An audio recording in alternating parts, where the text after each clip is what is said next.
Gracias, señor director. El doctor Marcos Spinazzi con nosotros. ¿Cómo le va, doctor? Gracias por venir, es muy amable. Gracias a usted por la invitación. Al contrario. Bueno, doctor, usted se ha tomado el trabajo de escribir un libro, importante entiendo yo, que tiene que ver con la ley del arrepentido, tema del que se habla hoy en la Argentina, ¿no? Sí, parece que hubiera sido... Es una suerte de coincidencia. Y bastante, porque en realidad el material estaba trabajado hasta principios de este año, ya más o menos estaba listo. Luego esperamos alguna evolución jurisprudencial para poder volcar en el libro y después ir de vuelta con la editorial.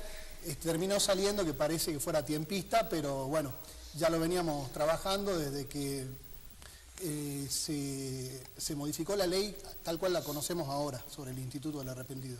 ¿Cómo funciona la ley del arrepentido en la provincia de Jujuy? Bueno, hay una ley nacional que es la importante, que rige en todo el territorio del país, sí. Y la provincia lo que hace es instrumentar de qué forma se aplica esto en el territorio de la provincia. Para que se entienda de qué estamos hablando, el arrepentido, o mal llamado arrepentido, porque realmente no se exige ningún acto de arrepentimiento por parte de la persona que se acoge a los beneficios, sino que es un simple colaborador con el fiscal. Para que se entienda bien, el arrepentido, el colaborador, es una persona que está siendo investigada o imputada en un delito y que para obtener un beneficio procesal o incluso una reducción de pena, busca hacer un acuerdo con el fiscal. ¿Qué es lo que obtiene el fiscal a cambio? Información útil al proceso, que tiene que ver con los hechos y que tiene que ver con las personas. De manera que, pero tiene que ser útil a los efectos de poder evitar que se siga desarrollando el delito o descubrir la verdad respecto a un delito que ya se cometió. Así que la información también tiene bastantes requisitos, tiene que ser útil al proceso, tiene que ser certera y tiene que ser sobre todo comprobable, o sea, porque después hay un tiempo para comprobar esa información. Así, en términos muy generales, así es como funciona el instituto este. Supongamos que todos estos aspectos que usted señala que son importantes, que contempla la ley, se cumplan.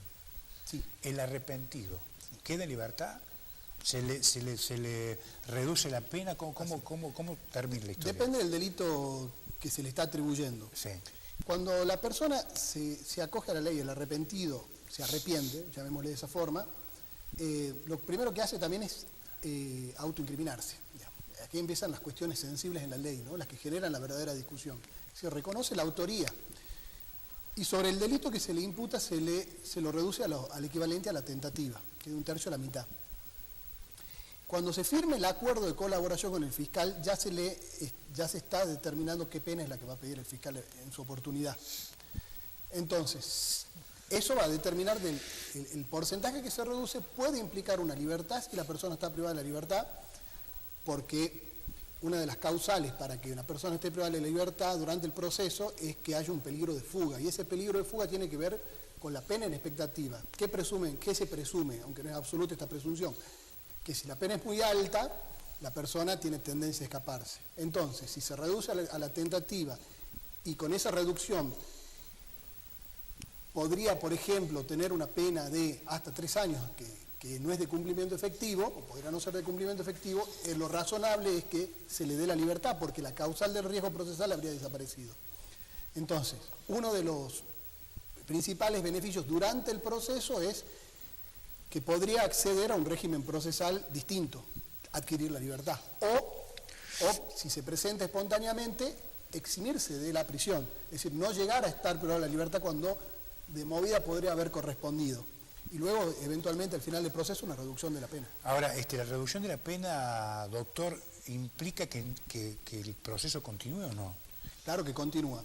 Cuando se llegue al acuerdo, sí, hay un plazo que se estipula en 1 año para verificar la información que da el arrepentido. Usted piense que estas figuras nacen para la lucha contra la criminalidad organizada. Esta criminalidad organizada que muchas veces tiene más recursos que los órganos encargados de perseguirla. Tecnológicos, financieros, de recursos humanos. Usted piensa en organizaciones que mueven los recursos que mueve el narcotráfico, los recursos que mueve la trata de personas, que son delitos que están incluidos acá. Entonces, información de todo tipo, hasta los números de cuentas bancarias, cómo se realizan las operaciones, por dónde ingresa la droga, la trata de personas, es decir, luego que se brinde esa información, el Ministerio Público tiene que corroborar la veracidad y la utilidad de esa información. Si se corrobora la información esa, cuando llegue el juicio continúa, porque bueno, hay otras personas involucradas, se llega a sentencia respecto de este sujeto, va con el beneficio que le otorga la ley en la reducción de la pena. Si no se verifica la información, se tiene por no realizado el acuerdo. Este acuerdo, esto es importante decirlo, se instrumenta bajo algún medio que garantice su posterior reproducción. Por ejemplo, una filmación o una grabación, sería lo ideal. ¿Para qué? No se incorpora inmediatamente al proceso, se queda ahí resguardado. Entonces, verificar, si no se logra verificar, se lo saca del proceso y los jueces no pueden valorar esa información, con la que los jueces que llegan a juicio ya llegan sin esa información, porque no ha sido verificada y la persona no puede acogerse a los beneficios, seguirá como un proceso como cualquier otro imputado.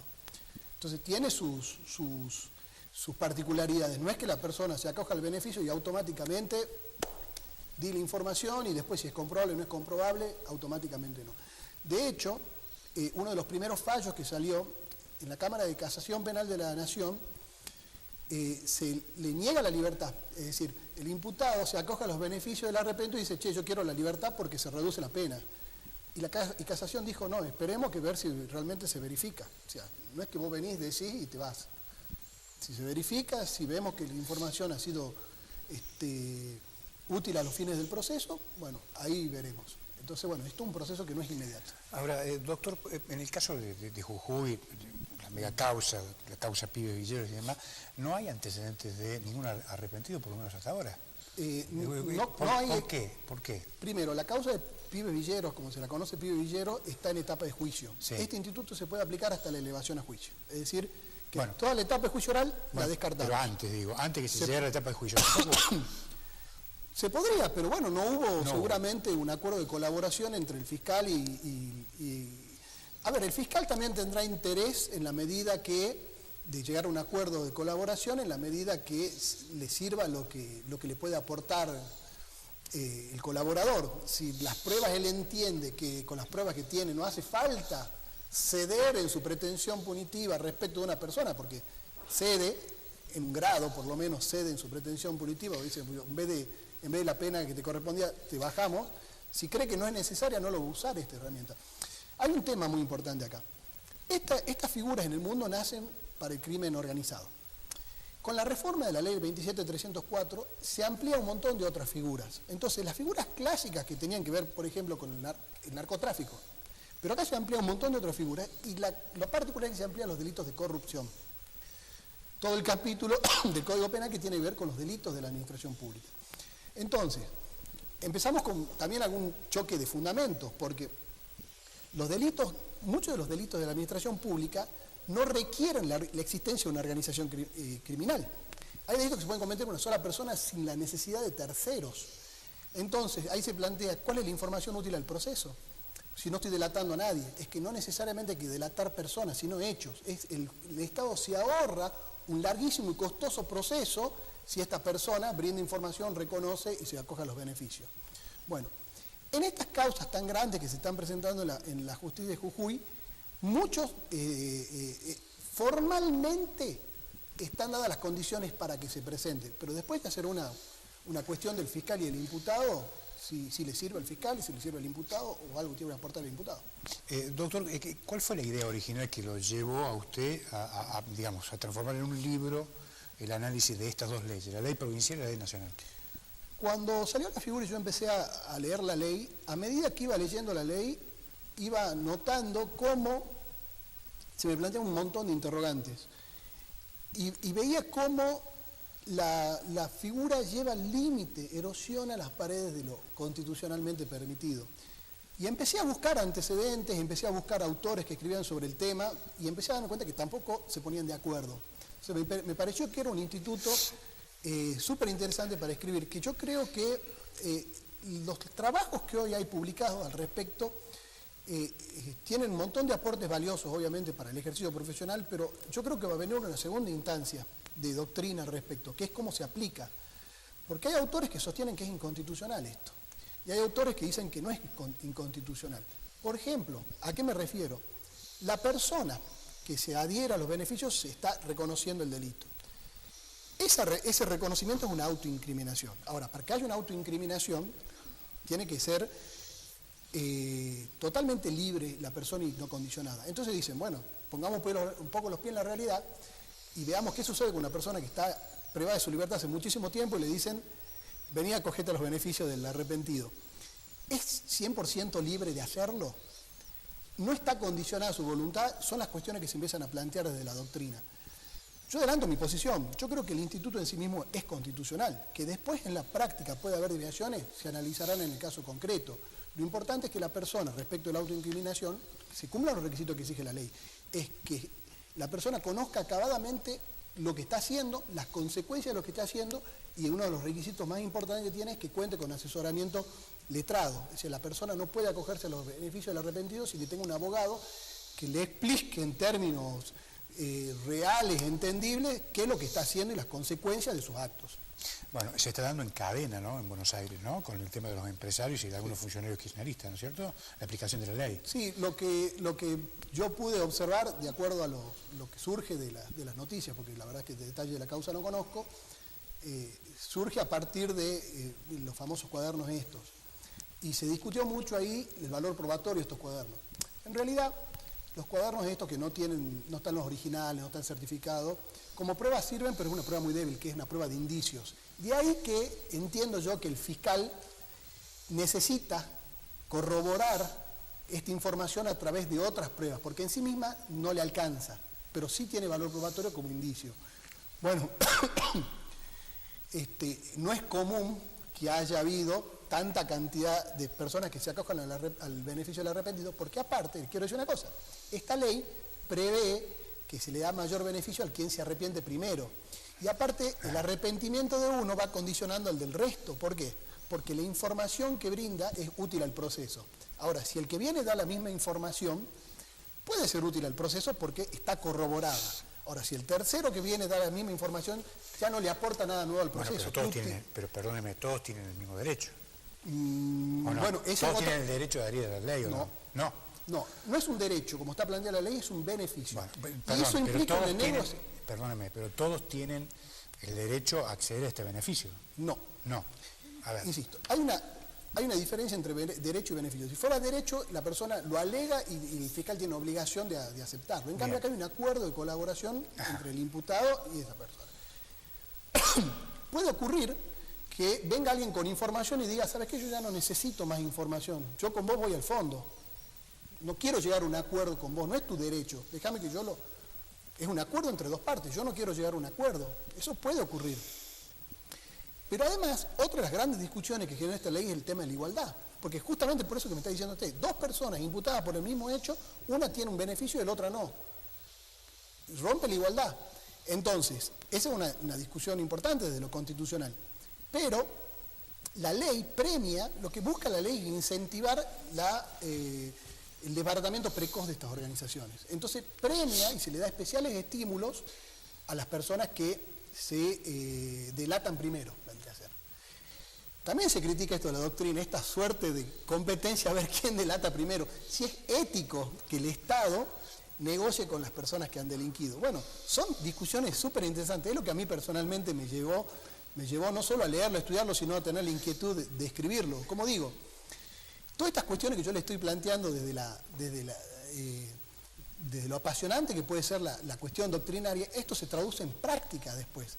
Y esto eventualmente puede traer planteos. Este es un instituto hoy, sobre todo en delito de corrupción, que se está empezando a caminar.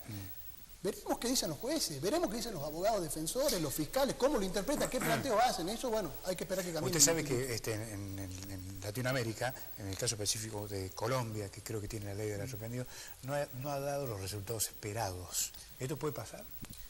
Son institutos que, la figura del arrepentido son traídas de otros sistemas distintos a los nuestros y que la hicieron entrar al sistema continental como el nuestro en algunos casos, forzando la figura. ¿Por qué? Porque hay situaciones que no son iguales. En el sistema anglosajón, o sea, como uno ve en Estados Unidos, estas situaciones son bastante habituales. Hablándolo con fiscales que tienen que ver con la competencia federal y que tienen que ver con los delitos, dicen que es esencial contar con estas herramientas especiales de investigación. El arrepentido es una de esas herramientas especiales. Va a depender en realidad del uso que le den los fiscales. Muchas veces los que son reticentes en aplicarlo son los fiscales. ¿Por qué? Porque sienten que están regalando un poco de pena, y muchas veces en esto de ser acusador hay que analizar en el contexto, cómo llegar más rápido a una resolución del conflicto, y si eso en el global, porque en definitiva lo que se busca esto es llegar rápido a la resolución, pacificar a la sociedad, que la sociedad sienta que hay una respuesta, con el único límite es que en el camino no se violen garantías constitucionales. Bueno, esto que no se violen garantías constitucionales es una de las grandes discusiones que tiene esto. Decir hoy qué va a pasar, esto, como te digo, es un instituto nuevo, con esta conformación. No es nuevo porque antes existía para leyes estupefacientes y se aplicaba bastante habitualmente. Bueno, ¿cómo se va a interpretar en estos casos? Es nuevo para los casos de corrupción. Claro. La ley 27.304 la amplía a una gama de delitos distinta que la que tenían anteriormente. Entre esos los delitos de corrupción. Gracias por venir. Gracias a usted por la invitación. Ha sido muy amable. El doctor Marco Spinazzi escribió este libro sobre la ley del arrepentido, la ley que está de moda hoy, de la que todo el mundo habla. Chau.